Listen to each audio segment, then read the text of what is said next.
Mas de repente, cada osso foi ligando ao seu osso. Eu tenho uma palavra de Deus para o seu coração, e quem tem ouvidos, ouça o que o Espírito diz à igreja. Levante a sua mão mais alto que você puder. E isso não é dinâmica de grupo, porque não é palestra isso aqui é ambiente profético. Com essa mão que você levantou, não abaixe e escute o que eu tenho para lhe dizer. Quem quiser pecar, que peque. Quem quiser brincar, que brinque. Quem quiser zombar, que zombe. Você não. Permaneça posicionado no Deus que tem o dom da vida na mão, porque Ele está dizendo: quem vive na verdade não morre no engano. Vai voltar para o lugar tua família, voltará para o lugar suas finanças, voltará para o lugar sua vida espiritual. Só quem tem a marca da cruz na vida, dá um pulo nessa cadeira, uma rajada de glória. Se você puder adorar ao Cordeiro de Deus, me ajude a pregar, me ajude a pregar. Apocalipse capítulo 3, o primeiro versículo. Os irmãos acharam? Digo amém. Amém. E ao anjo da igreja de Sardes escreve: estas coisas diz aquele que tem os 7 Espíritos de Deus e as 7 estrelas. Eu conheço as tuas obras, que tens o nome de que está vivo, mas está morto. Pergunte para 2 pessoas: você está vivo ou morto? Pergunte para ela, por favor. Maravilha. Vamos lá.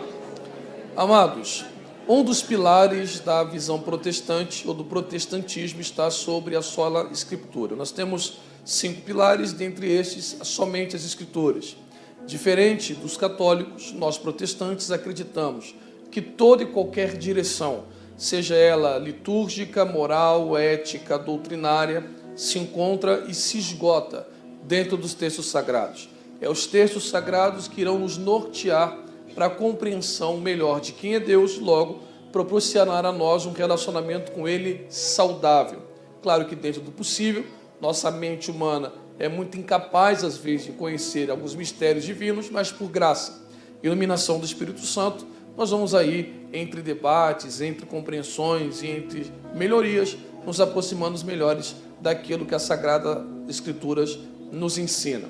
Lembrando para vocês que a revelação de Deus aos homens se dá de muitas formas. Dentre estas, talvez as mais comuns sejam 4. Deus, por ser um ser eterno, indivisível e incorpóreo, é Ele que precisa desejar se revelar aos homens. Caso contrário, nós, humanos, jamais seríamos capazes de encontrarmos, de percebermos. Então, esse fenômeno de Deus se revelar aos homens, nós chamamos de cognoscibilidade, do empréstimo da expressão cognição, que compreende-se aquilo que é compreensão, entendimento, percepção e assim sucessivamente. Nós só percebemos a Deus porque, por sua infinita misericórdia, Ele deseja se revelar a nós, e essa revelação se dá basicamente em 4 estágios que nós denominamos de quadrilátero wesleyano. Deus se revela nas Sagradas Escrituras para aqueles que não estão convencidos da manifestação do ser divino. Por meio das Escrituras, a observação da natureza, você perceberá que tudo que foi criado, ela não é criado do nada, a partir do nada, ou como diziam os filósofos pré-socráticos, eles procuravam a arqueia physis, a tentar descobrir qual é o ponto de partida, o elemento formador de todas as coisas, e nós acreditamos que esse ponto de partida é o nosso Deus, é o único. Mas se alguém também olha para a natureza e não está convencido de que Deus é quem fez todas essas coisas, Deus também se revela através das evidências deixadas ao longo da história da humanidade, e talvez uma área que mais se aproxime dessas evidências seria dentro da antropologia e a arqueologia, que encontra-se também, as pessoas vinculam chamada arqueologia bíblica, né? Suas descobertas das pegadas de Deus ao longo da humanidade, se não está convencido, um 4º estágio, que são as evidências ou o milagre. E aí o milagre, em contexto, é a manifestação do sagrado sobre o físico, quando a mão do homem é muito curta e a de Deus traz a realidade aquilo que não existe. Então, de fato, não há discussão sobre manifestação divina. Dessas 4 maneiras de Deus se revelar, só as Sagradas Escrituras é que dará continuidade a esse prosseguimento, é que dará continuidade a esse entendimento. E é uma frase na teologia que nós utilizamos, que ela diz que a teologia não visa gerar fé, mas explicar aquilo que decidimos crer. Então, se você crê em Deus, a forma de você continuar prosseguindo nesse amor, nessa relação, só através dos textos sagrados. Então, como todo bom cristão que ama ler a Bíblia, e é um dever cristão, nós temos aqui o livro do Apocalipse, que não é um livro fácil. Não é um livro fácil por vários motivos, não só pela sua alegoria, os seus símbolos que são ricos, mas também porque é uma profecia em aberto. Então existem muitas discussões e visões empregadas sobre o livro de Apocalipse. No contexto das cartas destinadas ao arco menor da Ásia, porque de fato essas 7 cidades estavam posicionadas em formato de arco, nós temos no mínimo um método para a compreensão destas cartas que facilita a nossa leitura. Quais seriam este método? Antes de nós chegarmos nesse método, eu vou só explicar algo que para mim era uma dúvida, e eu não sei para os irmãos. Qual era essa dúvida? Por que é que Cristo só fala com 7 cartas, com 7 igrejas? E mais, por que ele não cita igrejas que para nós são familiares? Por exemplo, por que ele não destina uma carta à igreja de Corinto, que é uma igreja rica, estabelecida, passa Paulo cerca de 18 meses, os discípulos, ou Apolo, os discípulos de Pedro, passam por essa igreja que é bastante conhecida? Por que ele não destina uma carta a Filipos, que a igreja de Filipos também parece ser uma igreja estruturada, a qual enviava quantias para que Paulo pudesse não só se manter, mas continuar realizando a sua obra? Inclusive ele cita um homem chamado Epafrodito, que chega com uma quantia para Paulo, e a carta aos Filipenses nós chamamos de carta da alegria, mesmo Paulo estando na prisão. Por que ele não destina, outro exemplo, uma carta para Roma, que por mais que nesse momento a igreja de Roma era uma igreja pequena e provavelmente os cultos eram celebrados em lares, mas estava no seio do império? De todas essas cartas que são familiares a nós, Cristo destina uma a Éfeso, que nós conhecemos e que Paulo também escreve uma epístola, e uma citação a Laodiceia, que essa epístola provavelmente foi perdida e nós até hoje não encontramos essa epístola. Tirando Éfeso e uma pequena citação de Laodiceia, o restante dessas igrejas nós não conhecemos, a não ser sobre a própria carta que o Cristo destina ao arco menor da Ásia. Nós não temos nenhum texto categórico, irmãos, que eu possa dizer para vocês, é por conta disto e assim está escrito, que Cristo destina uma carta para cada uma dessas igrejas do arco menor da Ásia. O que temos e que podemos utilizar é uma expressão em alemão vinculada à exegese chamada de Sitzleben, que significa levar o contexto vital em consideração. E quando você leva o contexto vital, nós temos aí no mínimo uma visão razoável sobre a argumentação de Cristo destinar uma carta para cada uma dessas igrejas e deixar outras de fora. Primeiro argumento: o arco menor da Ásia tinha portos importantes. E esses portos importantes permitiam que houvesse uma rota comercial das mais vitais deste primeiro período aqui, do primeiro século. Então, quando você entrega uma carta ao arco menor da Ásia, o giro de pessoas desse período faria com que o conteúdo da carta fosse propagado aos 4 cantos. Não só isto, a proximidade das cidades é interessante, que varia entre 60 a 100 quilômetros, e faria com que uma carta destinada a uma cidade ecoasse o seu conteúdo na cidade mais próxima. Além da riqueza, que neste período, tanto na questão filosófica como na questão religiosa, excedem em riqueza Atenas e a própria cidade de Roma. Então, quando Cristo entrega essas cartas, a visão deve ser entendida num caráter tríplice, tá? Qual o caráter tríplice? Primeiro, ela edificará a própria igreja que está recebendo a carta. O que ele fala para Éfeso não fala a Sardes, o que ele fala a Sardes não fala a Pérgamo, e assim sucessivamente. Segundo, as cartas, como eu disse, o conteúdo pela proximidade ecoaria na cidade mais próxima, também edificando os que estão próximos, e continua para nós aqui servindo como vacina, como qualquer uma dessas cartas dotadas de características da igreja presente, para que nós possamos observar os nossos erros e também aprender com os acertos desta carta.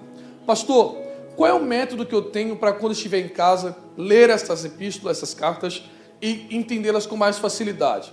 Existem mais divisões, tá? Você pode dividir essas epístolas em até 7 partes, mas é mais comum que se divida em 3 partes, e eu vou pontuar essa divisão.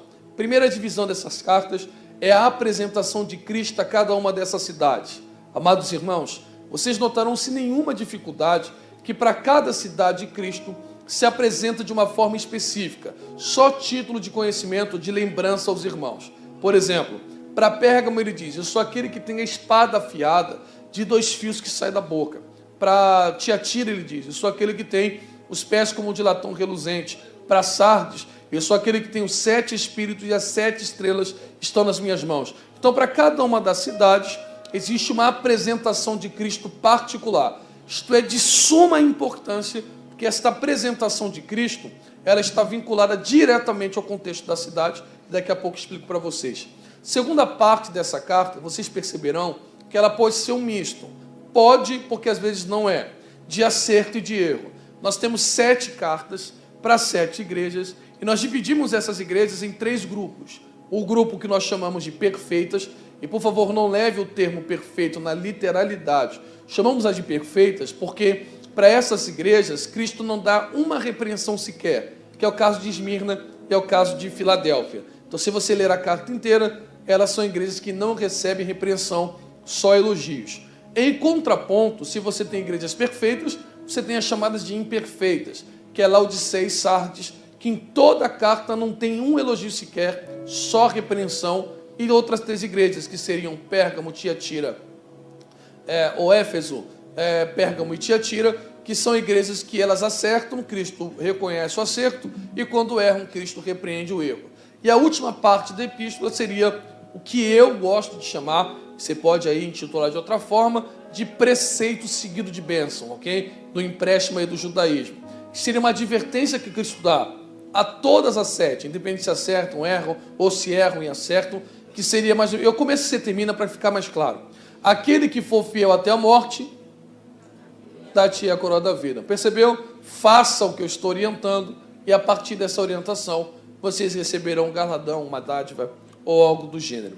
Nós escolhemos aqui a epístola a Sardes, da uma das igrejas imperfeitas. Para nós entendermos a apresentação de Cristo, eu sou aquele que tem os 7 Espíritos de Deus, e as 7 estrelas estão nas minhas mãos, e vocês têm nome de que estão vivos, mas na verdade está morto. Nós precisamos aqui, no mínimo, de um panorama histórico para nós compreendermos essa apresentação. Para que você entenda, vou citar só de Pérgamo, não vou pregar sobre Pérgamo, mas só para que você entenda. Por exemplo, eu sou aquele que tem espada afiada de 2 fios na boca. Pastor Vinícius, espada não se carrega na boca, se carrega no punho, na mão. Por que ele está dizendo que a espada sai da boca? É um sinal de juízo, porque no livro de Apocalipse existem outras citações de ele ter uma espada de 2 fios que sai da boca. Por que ele diz só para Pérgamo que tem essa espada na boca? Porque em Pérgamo você tem a casa do procônsul romano. E um dos símbolos de poder romano era uma espada da Trácia, de folha larga e afiada de 2 fios. E um dos poderes dado ao procônsul, além de militar, seria o poder jurídico, ok? Então Cristo está olhando para Pérgamo e está dizendo, na verdade, o juiz de vocês não é o procônsul, mas eu é quem tenho a espada, o juízo na minha boca está associada com Baal, por exemplo. Então, para nós entendermos essas 7 estrelas, nós temos que entender, provavelmente, que Cristo está utilizando aqui. Qual é a probabilidade? Bom, na minha humilde opinião, e assim como grandes intérpretes, está associada à religião de Sardes. Sardes, antes da dominação romana, vamos falar de Romano primeiro, né? Na dominação romana, nesse período, ela estava rivalizando com Éfeso. Éfeso tem um templo enorme dedicado a uma deusa chamada de Ártemis, que é considerado até hoje uma das 7 maravilhas do mundo antigo. Só que Pérgamo, ou Sardes, quando tenta dedicar um templo para rivalizar com Éfeso, ela não consegue concluir o templo, mas é para a mesma deusa adorada por Éfeso, que em Atos dos Apóstolos, capítulo 19, será chamada de Diana dos Efésios, que é a mesma deusa Ártemis. Esse templo está inacabado. Mas por que para nós é importante? Porque essa deusa Ártemis, no período do Novo Testamento, ela sofre uma mutação. Quando você vê as escavações, as descobertas da deusa Diana ou Ártemis, você perceberá que para a deusa grega e a deusa romana existe uma diferença gritante. A deusa Ártemis, ela é uma deusa que é caçadora, tem um bastão na sua mão e ela é chamada de auxiliadora no parto das mulheres e punidora das mulheres ofensoras. É uma deusa mais selvagem, uma deusa mais vinculada à caça. No Novo Testamento, essa deusa Ártemis, ou chamada de Diana, ela recebe uma roupa com vários símbolos místicos, ela tem um tridente na mão e um bastão na outra, e ela será chamada de deusa da fertilidade. Outra coisa que aparece na deusa Ártemis, que não tinha no período grego, seria a aparência dela com mais de 20 seios. Irmãos, todas as vezes que vocês virem uma deusa antiga com mais de 20 seios, ou com seios desproporcionais, assim, realmente gigantescos, é símbolo de fertilidade. E a nomenclatura da deusa Ártemis, deusa caçadora, passa a ser também a deusa da lua ou deusa mãe, que não é a característica da deusa Ártemis adorada pelos gregos. Pastor, por que isso é importante? Porque existia no período grego uma deusa padroeira em Sardes chamada de Cibele. E a deusa Cibele, sim, é a deusa da fertilidade, é chamada a rainha mãe ou deusa dos céus. E aí houve provavelmente uma mistura das duas deusas pelos romanos. Não só o nome mudado de Ártemis para Diana, mas uma fusão de Cibele e de Ártemis, porque é Cibele que tem muitos seios, Cibele é a fertilidade, Cibele é a rainha dos céus, e a Ártemis é a deusa caçadora, a auxiliadora do parto, e provavelmente eles fundiram as duas deusas em uma só. Isto é fundamental para nós, porque a deusa Cibele faz parte daquilo que nós chamamos de mistérios eleusianos. Eu estou cansando os irmãos ainda querem ouvir? Vamos lá? O que seriam os mistérios eleusianos, pastor? O nome é complicado, mas é fácil a compreensão, tá bom? Nós chegaremos aqui. Existe uma cidade próxima a Atenas chamada de Eleusis. E algumas pessoas fizeram escavações nessa cidade e descobriram, pastor, um altar gigantesco lá.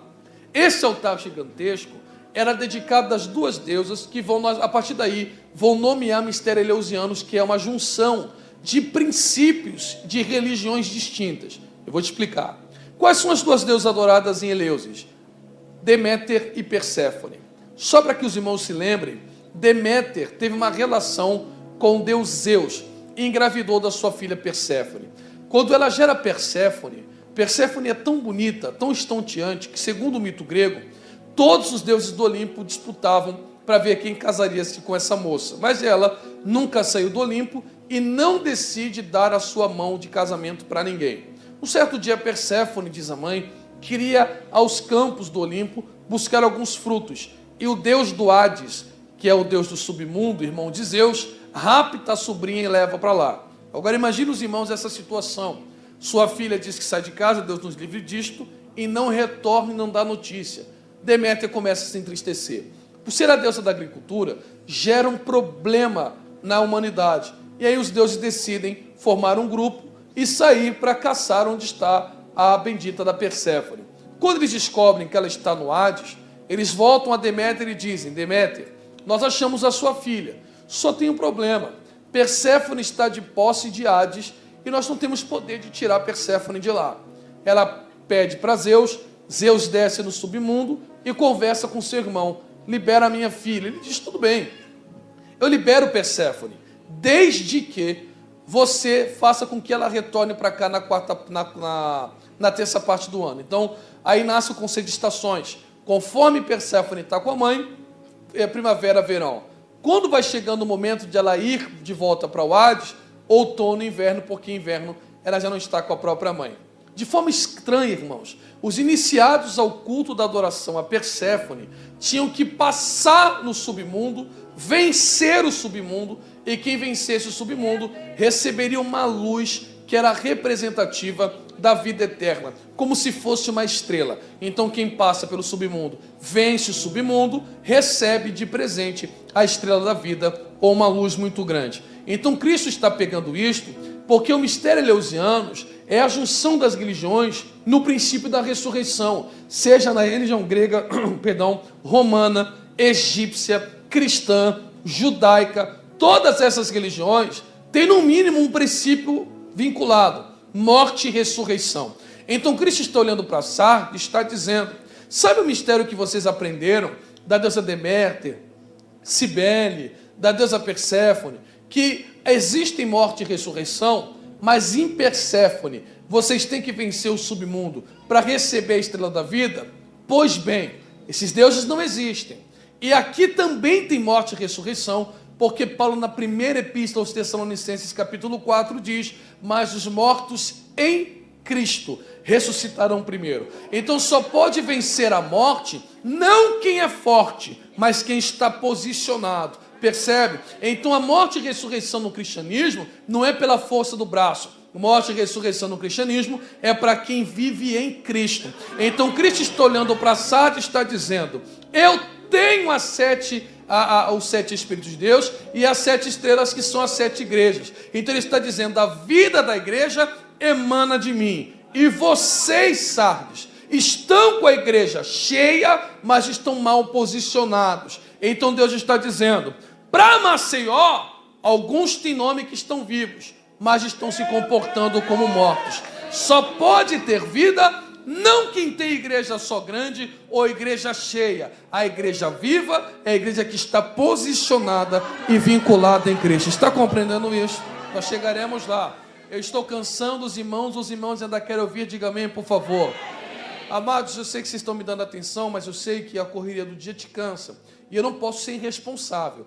Pregar vai além de eu gritar no seu ouvido. Eu quero que você exalte a Deus, não tenho dúvida. Mas se eu vier aqui, trazido pelos irmãos, só para falar algo que te emocione, aí é histeria. Preciso proporcionar a você algum tipo de conhecimento para que você glorifique com entendimento. Quem concorda com isso, diga amém, por favor.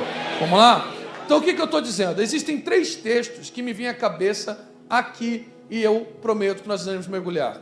Quais são esses textos? Primeiro texto, Ezequiel capítulo 8, Ezequiel capítulo 9 e 37. Preste atenção nisto e nós iremos mergulhar na proposta divina. O que tem no capítulo 8? Texto original não tem epígrafe, mas eu vou usar a epígrafe que ela é perfeita.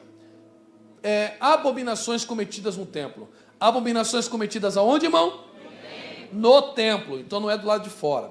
Deus está tão ciumento, o emprego ciúmes no hebraico ali é ciúmes de marido para mulher e mulher para marido. Deus é ciumento mesmo.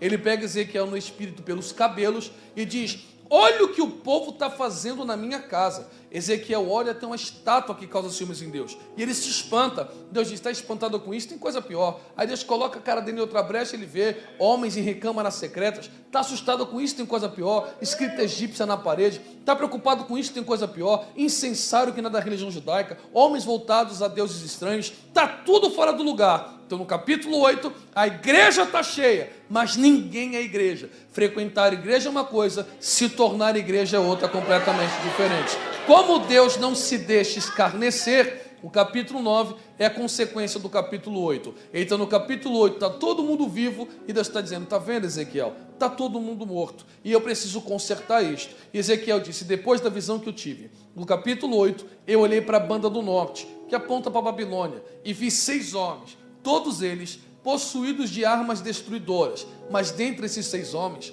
um vestido de linho, com um tintureiro de escriba na sua cintura. E Deus disse aos homens que estavam com as armas destruidoras. Para ser mais claro, eu vou chamar arma destruidora aqui, poderia chamar de espada no contexto, mas vou chamar de fuzil, porque carioca gosta muito de um fuzil, de uma granada. Então vamos lá. Então Deus diz assim, segura o fuzil, pegue a sua caneta, molhe na tinta e passe em Maceió.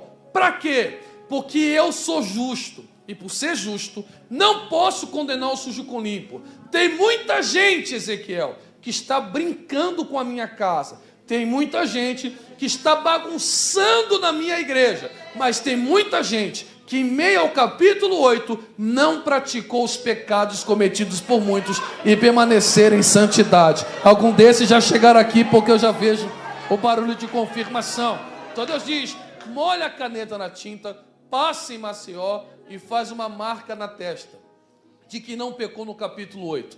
Então o homem, vestido de linho, molha a caneta na tinta, passa em Maceió e conforme ele vai vendo pessoas que estão vivendo em santidade, ele vai fazendo uma marca na testa dessas pessoas.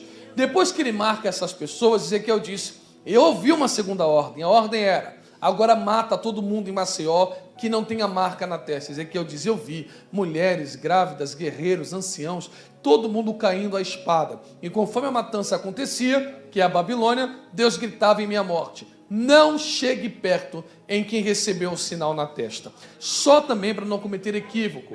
Quem não foi para a Babilônia, não é que todo mundo morreu. Alguns ficaram em Jerusalém, texto de Esdras, Neemias e também a questão ali de Lamentações, e outros partiram para o Egito para se esconderem lá. Mas boa parte dos que receberam a marca entraram no cativeiro. Então quem entra no cativeiro é os ossos, os ossos que estão no vale de Ezequiel 37. Então no capítulo 37, não é que as pessoas estão mortas. A expressão que Ezequiel utiliza é sequíssimo. E sequíssimo é um superlativo, que condiciona pela expressão a secura em condição extremada. Então, por inferência, pastor, o que Ezequiel está dizendo no capítulo 37? Não é que a morte passou no vale, diferente. Foram cadáveres que se decomporam, que se desmontaram, que viraram ossos, que se espalharam, que se secaram e ficaram sequíssimos. Então o vale está dizendo para Ezequiel, a morte mora aqui há muitos anos. Então está todo mundo muito morto. Em Ezequiel 37, e Deus está dizendo está todo mundo vivo. Parece contraditório. Capítulo 8 está vivo, Deus está dizendo está todo mundo morto. Capítulo 37 está todo mundo morto, Deus está dizendo olha que coisa linda esse vale, está todo mundo cheio de vida. Como é que pode gente viva estar como morto e gente morta está como vivo? E outra coisa, em Israel você tem uma brincadeira de escavação. Então, fazem uma proposta para os turistas que tudo que você escava em Israel, você acha alguma coisa. Se os ossos estão lá há muito tempo, por que o vale não engoliu os ossos e como é que nenhum coveiro enterrou esses ossos? O que está mantendo esses ossos por cima do vale? O sinal do capítulo 8.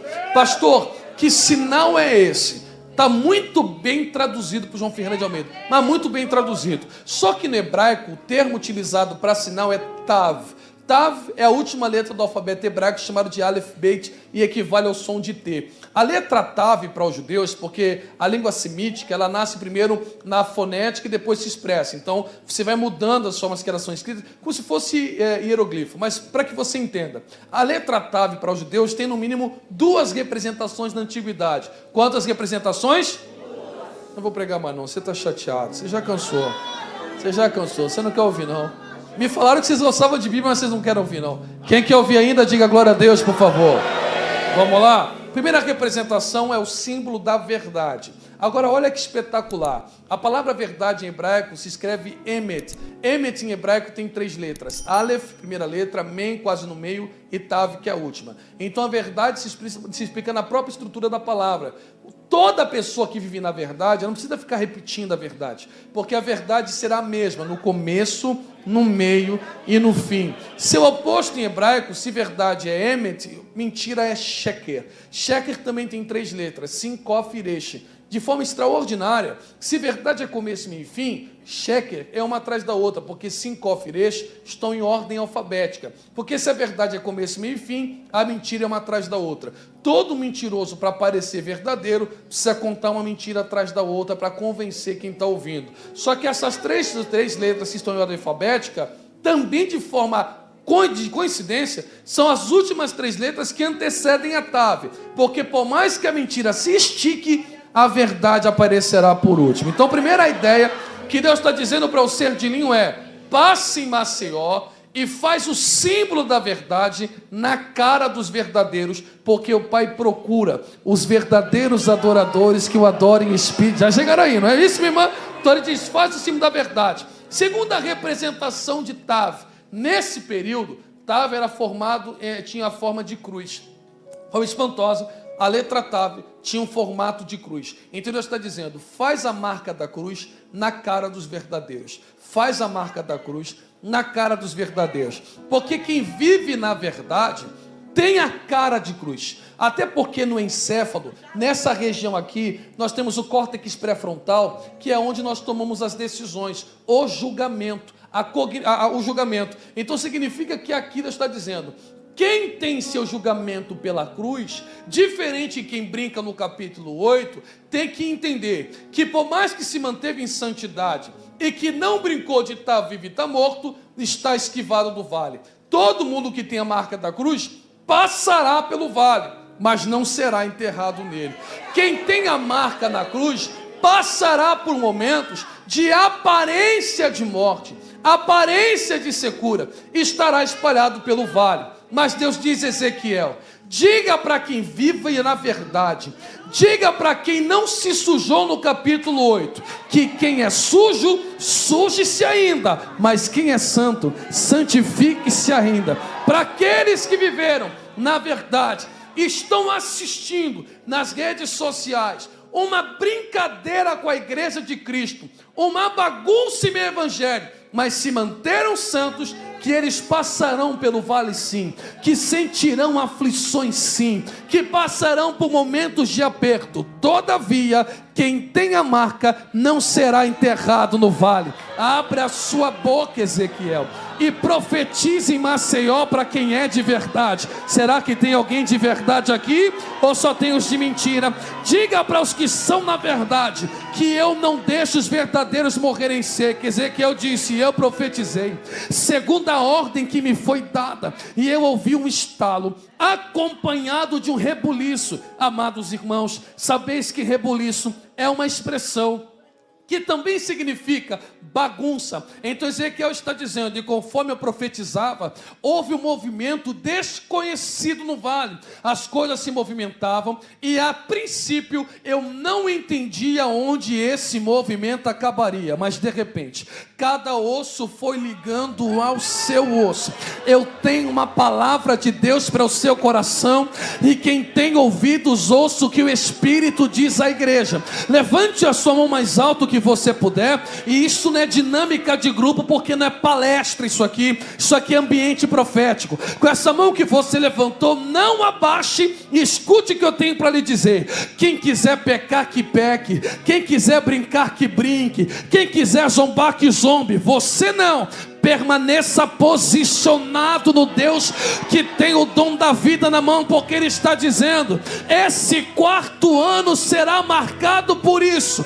Prepare o culto de ação de graça. Um vento vai soprar em Maceió, vai causar um rebuliço, mas não é de bagunça, não é de destruição. Quem vive na verdade não morre no engano. Vai voltar para o lugar tua família, voltará para o lugar suas finanças, voltará para o lugar sua vida espiritual. Só quem tem a marca da cruz na vida, dá um pulo nessa cadeira, uma rajada de glória. Se você puder adorar ao Cordeiro de Deus, me ajude a pregar, me ajude a pregar. Bata na mão no mínimo de 3, faça melhor, coloque a mão no ombro dessa pessoa, no ombro, e não faz o fino não faz o educado não, seja mal educado. Com essa mão no ombro, chacoalha esse crente para despertá-lo, e diga para ele, quem permanece na verdade não morre no engano. Quem permanece na verdade não morre no engano. Deus marcará o quarto ano da REC com o ano da restauração de Deus. Alguém recebe isso? Um minuto de glória. Eu quero ouvir adorar você que é de verdade. Tem glória a Deus aí, ou você é tímido demais? Tem glória a Deus aí, ou você vive na mentira? Só os verdadeiros adorem, jubilem. Maravilha. Oh glória, oh glória, oh glória, oh glória, oh glória, oh glória, oh glória. Seu glória a Deus só ajuda, não atrapalha em nada. Seu glória a Deus só ajuda, não atrapalha em nada. Quem vive na mentira acha que isso aqui é brincadeira, acha que isso aqui é bagunça. Mas quem vive na verdade não aguenta ficar calado, não suporta com a boca fechada, não suporta. Oh glória. Para eu concluir, olha o que ele diz para Sardes: se vocês não vigiarem, eu virei a ti como um ladrão. Amados irmãos, segundo textos antigos, grandes reis chamavam Sardes de uma cidade impossível de ser tomada, porque na cidade de Sardes, ou no reino de Sardes, você tinha... Sardes era a capital da Lídia, desculpa. Em Sardes você tinha, no reino da Lídia, uma fortaleza impenetrável. Muitos reis tentaram tomar, mas foram frustrados, porque venciam a batalha fora da fortaleza, e quando os gregos perdiam a guerra lá em Sardes, em Lídia, eles recuavam para a fortaleza de Sardes, e Sardes não caía. Em determinado momento chega um rei chamado Ciro o Grande da Pérsia. E Ciro o Grande é diferente dos outros reis e diz: não, ninguém tomou, mas eu tomarei. E ele fica acampado em frente à fortaleza durante muitos dias e não consegue penetrar na fortaleza. Em determinado momento, um grupo de Ciro, isso é histórico, tá? De fato aconteceu, ele desgarra do grupo, do batalhão, espera anoitecer e dá uma volta pela cidade e percebe que um dos muros da cidade está sem atalaia, está sem vigia. O que esse grupo decide? Eles pulam o muro e abrem a porta da cidade. Ou seja, Sardes caiu algumas vezes E desde a primeira e o restante das vezes, todas elas, de modo espantoso, só caíram por falta de vigilância. Vou repetir. Sardes não caiu porque era fraco. Sardes caiu por falta de vigilância. Então, quando tem brecha no muro, o inimigo não faz força para tomar a cidade fortalecida. Cristo está usando isso no sentido de: eu virei a ti como um ladrão. Porque na cidade de Sardes você tem um rio que produzia ouro em pó em excesso, ao ponto que existia um dito na cidade, nesse período, que o rei Midas havia escondido o seu ouro ali na cidade. Os irmãos conhecem o mito do rei Midas, que é o rei que diz que desejava que tudo aquilo que ele tocasse virasse ouro. Ele acaba morrendo pela sua própria ganância, porque até para comer a comida se torna ouro. Então, como ele tem uma produção de ouro gigantesca, e aí eles usam esse símbolo, porque como o rio produz ouro em pó, que o rei Midas havia escondido seu tesouro no rio. Então, para Sardes, a riqueza não está fora, a riqueza corta dentro. Então Deus, quando usa o emprego, virei a ti como ladrão, ele está mexendo na ferida da cidade. Ele está dizendo: não é que eu vim só de surpresa, eu vou tomar a riqueza de vocês, porque quem não vigia não merece manter a riqueza do lado de dentro, porque a nossa riqueza nunca está do lado de fora. A nossa riqueza, ela corta a nossa cidade pelo lado de dentro. Eu poderia usar alguns textos para falar de falta de vigilância e de riqueza, principalmente os das 10 virgens da parábola que Cristo apresenta nas páginas do Novo Testamento. Mas eu utilizaria um texto que eu gosto demais, de Cantares de Salomão, capítulo 5, porque eu sou fascinado pelo livro de Cantares, o Cântico dos Cânticos, Shir HaShirim. Todos esses empregos são nomes perfeitos. O que acontece nesse inteirinho? A amada, ela está deitada esperando o amado chegar. Só que o amado demora muito tempo para aparecer e ele surge de madrugada, porque, segundo a descrição, seus cabelos estavam cheios de orvalho, o que é chamado por alguns de sereno. Então ele vem pela madrugada. E quando ele tenta abrir a porta, a amada diz algo estranho, porque ela diz: eu não sabia se estava dormindo ou se estava acordada, porque quando ele colocou a mão na porta, meu coração velava. Então parece que ele estava num estado corporal cansado, mas a alma dela ansiava pelo amado. E o amado dizia para ela: levanta, amada, abre a porta e deixa eu entrar. E a amada disse: já não dá mais para você entrar, porque eu já apaguei a luz, já me deitei, e como eu tornarei a me levantar e trazer Maco lá para a nossa cama? Então o amado diz: já que você não quer abrir a porta, eu vou embora. E quando o amado vai embora, ela perde 4 sintomas. Então, por falta de vigilância, por estar dormindo em hora indevida, ela perde 4 coisas. Primeira coisa que ela perde, ela diz: a minha mão gotejava a mirra. Segunda coisa que ela perde, ela diz: eu fiquei fora de mim. Terceira coisa, ela diz: eu clamei, ele não me respondeu. Quarta, procurei e não achei. Aí você diz: é injusto ela perder essência, juízo, ganhar silêncio e perder a direção, se ela já estava dormindo. Não é culpa do amado que chegou tarde? Óbvio que não. Ela sabia que o amado viria visitá-la. Por que eu sei que ela sabia que ele ia visitar? Porque o texto diz: minhas mãos gotejavam mirra. Havia um costume nesse período que as mulheres, quando iam ter relação com seu marido, relação íntima, elas perfumavam a cama. Então por que a mão dela está gotejando mirra? Porque durante o dia ela molhava a mão na mirra e espalhava na cama.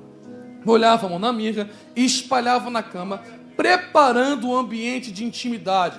Porque o culto não começa às 19h30. Eu sei que o amado vai passar a partir das 19h30. Mas quando eu abrir o olho, amanhã, no domingo, alguém já está entendendo, e eu sei que o amado vem, eu não espero para perfumar o ambiente só às 18, só às 19. Eu já vou durante o dia inteiro preparando o ambiente para receber o meu esposo amado e me relacionar com ele. Então ela passa o dia perfumando. Só que o amado diz que vem e não dá para saber a hora que ele passa. Uma hora eu sabia que ele está aqui, outra hora eu vou saber que ele vai agir. Qual é a minha função? Vou ficar atento até a hora que o culto terminar. Enquanto o culto não termina, eu não posso deixar de vigiar, eu não posso descansar, eu não posso cochilar. O que ela faz? Já vai dar 9h30 e eu não vi o noivo passar. Então, já que ele não vem, vou dar uma desligada aqui. Vou aqui dar uma perdida de atenção. Quando ela se desliga, o amado diz: abre a porta que eu quero entrar agora. Ela diz: agora já não dá mais. Agora que eu desliguei, ele disse: se você não quer abrir a porta, também não vou forçar, eu vou embora. Quando ele vai embora, a pessoa que não tem relação íntima com Deus, perde, primeira coisa, a sua essência. Perdeu a essência, perde juízo. Porque quem não tem essência com Deus, também não tem juízo na cabeça. Quem perde juízo, vai clamar, não vai responder. Vai procurar, não vai achar. E aí está a beleza de Cantares de Salomão, capítulo 5. Ela perde isso, mas ela não desiste. Porque uma coisa é cair, irmão. Outra coisa é deitar. Tem gente que não cai, tem gente que deita. Ela caiu e disse: eu perdi a presença do amado, mas não morri. Já que estou viva, é a oportunidade de eu me levantar ainda vivo e procurar aquele que eu perdi por falta de vigilância. Alguém está entendendo? Está glorificando a Deus onde isso vai dar. Agora olha que extraordinário.